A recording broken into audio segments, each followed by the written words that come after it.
Russia's long-range Tu-22M3 bombers delivered their first airstrikes on terrorist targets in Syria operating from an Iranian airbase. Moscow and Tehran cooperation in Syria is strategic, confirmed the head of Iran's National Security Council. The long-range bombers with full bomb payload took off from Hamadan airfield to attack Islamic State, formerly ISIS/ISIL, and al-Nusra Front facilities in Aleppo, Deir ez-Zor and Idlib provinces. The strikes have eliminated 5 major terrorist weapons depots and training compounds in the area, as well as 3 command posts and a significant number of terrorists, the Russian Defense Ministry said. The long-range bombers were covered by Su-30SM and Su-35S jet fighters which took off from Russia's Khmeimim Air Base in Syria. The number of military aircraft deployed at Hamadan Air Base has not been disclosed. The Al-Masdar website was the first to publish photos of at least 3 Tu-22M3 bombers and Il-76 military transport jets in Iran.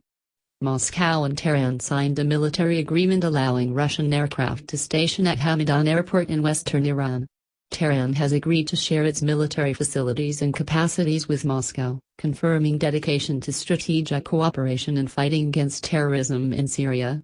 Iran's Secretary of Supreme National Security Council Ali Shamkhani told Islamic Republic news agency, IRNA, in an exclusive interview on Tuesday. The core benefit for the Russian Air Force is a drastic reduction in flying time to terrorist targets in Syria. Russian long-range bombers delivered airstrikes in Syria from a base in Mozdok, Russia, and had to cover a distance of about 2,000 kilometers to get to Syrian airspace.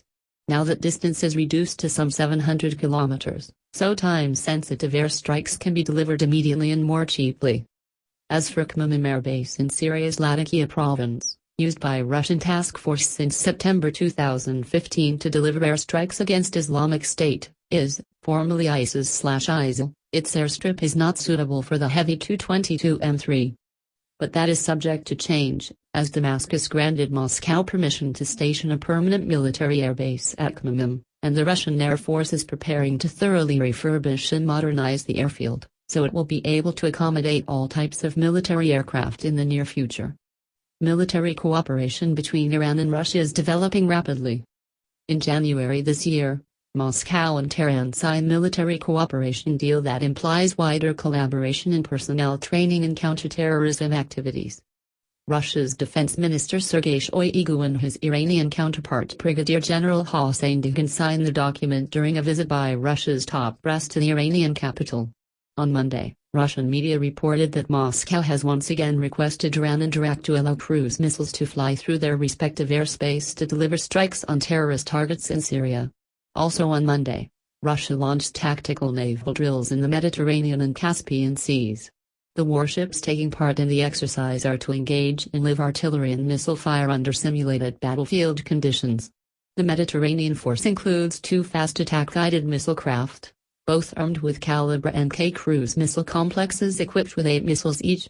Simultaneously, a group of 4 attack-guided missile craft, each armed with 8 Calibre NK cruise missiles, has been deployed in the southwestern part of the Caspian Sea, also to perform live artillery and missile strikes. On October 7, 2015, 4 Russian Navy warships in the Caspian Sea fired a total of 26 missiles at positions in Syria held by IS, Shoigu announced. The missiles traveled some 1,500 kilometers, changing route several times, and eliminating 11 targets. On November 20, warships of Russia's Caspian Fleet launched 18 cruise missiles at 7 targets in the Syrian provinces of Raqqa, Idlib, and Aleppo. All of the targets were said to have been successfully hit.